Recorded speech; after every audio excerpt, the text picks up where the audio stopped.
Qatar पर हमले से भड़के ट्रंप ने नेतन्याहू को लगाया फोन। दोबारा ऐसा ना हो, इजराइल को कैसी धमकी। अमेरिका इजराइल की दोस्ती संकट में आगे क्या। इजराइल ने कतर की राजधानी दोहा में हमास नेताओं पर अचानक हमले कर अमेरिका से अपने रिश्ते बिगाड़ लिए। इजराइल के बीच अमेरिका के साथ जो दोस्ती थी उसमें अब कहीं ना कहीं खटास पड़नी शुरू हो गई है। दोनों रिश्तों के बीच दरार की खबरें तेज हो गई हैं। गाजा में चल रहे संघर्ष के बीच ये हमला न केवल क्षेत्रीय राजनीति को प्रभावित कर रहा है, बल्कि अमेरिका के राष्ट्रपति डोनाल्ड ट्रंप की नाराजगी का कारण भी बना। कतर, जो कि अमेरिका का एक महत्वपूर्ण सहयोगी है और गाजा में सीज फायर वार्ता में मध्यस्थ की भूमिका निभा रहा है, उसके दिल में यह हमला एक धोखे जैसा है। सबसे बड़ी बात तो ये कि इस ऑपरेशन की जानकारी ट्रंप को पहले नहीं दी गई, बल्कि उन्हें अमेरिकी सेना से ये खबर मिली और वो खबर तब मिली जब बम दोहा में गिर चुके थे। इस अप्रत्याशित घटना ने वॉशिंगटन और तेल अवीव के बीच रिश्तों में खटास ला दी। हमले के तुरंत बाद ट्रंप ने नेतन्याहू को फोन किया, जिसमें उनका गुस्सा साफ झलक रहा था। उन्होंने कहा कि यह हमला समझदारी भरा बिल्कुल नहीं है और इस तरह के बड़े ऑपरेशन में उन्हें अंधेरे में रखना गलत था। ट्रंप का मानना था कि इस तरह की कार्रवाई से अमेरिका के कतर के साथ संबंधों पर बुरा असर पड़ेगा और मध्यस्थता की कोशिशों को भी नुकसान पहुंचेगा। दूसरी तरफ नेतन्याहू ने कहा कि उनके पास जल्दी कार्रवाई करने के लिए सीमित मौका था, इसलिए उन्होंने तुरंत हमले का आदेश दिया। इसके बाद दोनों नेताओं के बीच दूसरी कॉल होती है, जिसमें ट्रंप ने हमले की सफलता को लेकर सवाल उठाए।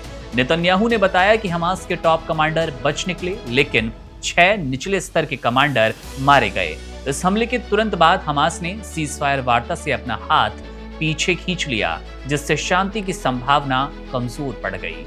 कतर की नाराजगी का कारण भी ये हमला ही है, क्योंकि इजराइल ने कतर के घर में वार्ता के दौरान बैठे हमास के नेताओं को निशाना बनाया। ये वही कतर है जिसने हाल ही में अमेरिका को $400 मिलियन का लग्जरी जेट उपहार दिया। इसके साथ ही ट्रंप के नाम से गोल्फ रिजॉर्ट बनाने की घोषणा की थी। दोहा पर हमला कतर और अमेरिका के रिश्तों को सीधे चोट पहुंचाने वाला है। ट्रंप हमेशा से इजराइल के बड़े समर्थक रहे, लेकिन नेतन्याहू की आक्रामक नीति उन्हें बार बार परेशान करती है। व्हाइट हाउस के एक वरिष्ठ अधिकारी के मुताबिक नेतन्याहू ऐसे फैसले लेते हैं जो ट्रंप की विदेश नीति के लिए मुश्किलें खड़ी कर देती है।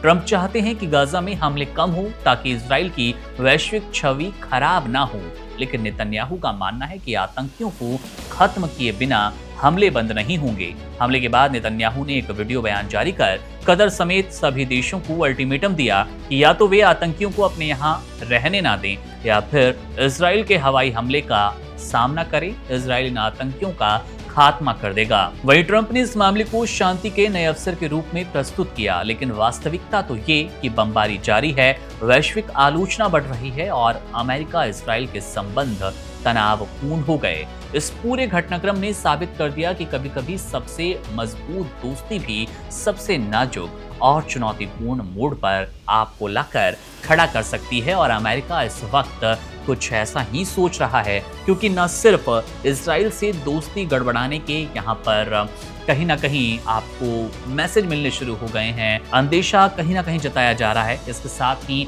कतर के साथ भी अमेरिकी संबंध खराब हो सकते हैं। इस बात की टेंशन ट्रंप को सता रही है।